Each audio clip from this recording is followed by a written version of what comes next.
we're live.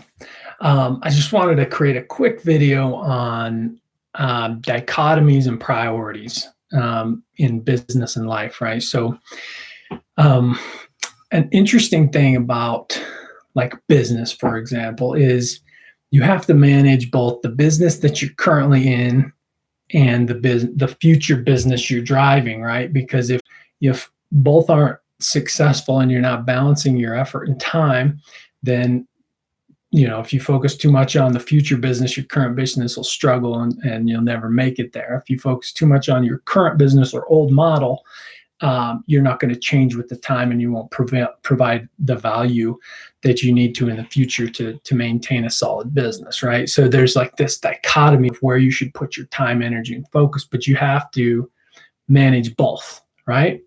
I think a lot of people struggle in that same kind of arena with their priorities of their personal time, right? So for me, I've made a ton of business decisions and taken jobs based on how much time I would spend with my family, rather than how much money I could make or what the next opportunity was, which has probably slowed my progression in my career a little bit, because I could have run full steam ahead in a different direction and made more money, had more status, whatever, right?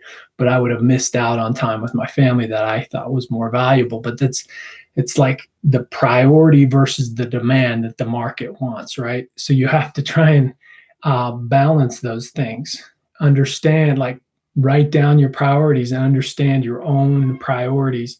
Is your family life number one to you, right? I made that decision a long time ago that nothing would be priority over my family.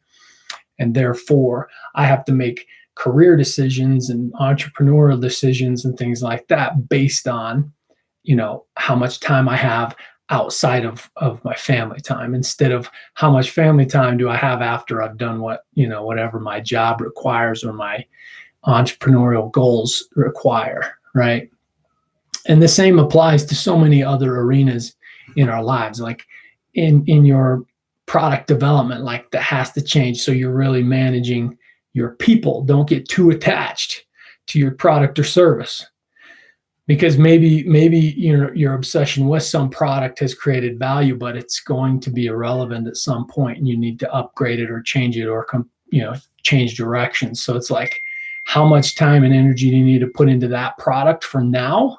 And what do you need to do for the future, right? So there's this very interesting dichotomy we experience as we try to add value to the market. So anyway, I would just encourage you to really think about your priorities, write them down, and live accordingly, because truly your joy will come from basically the same things.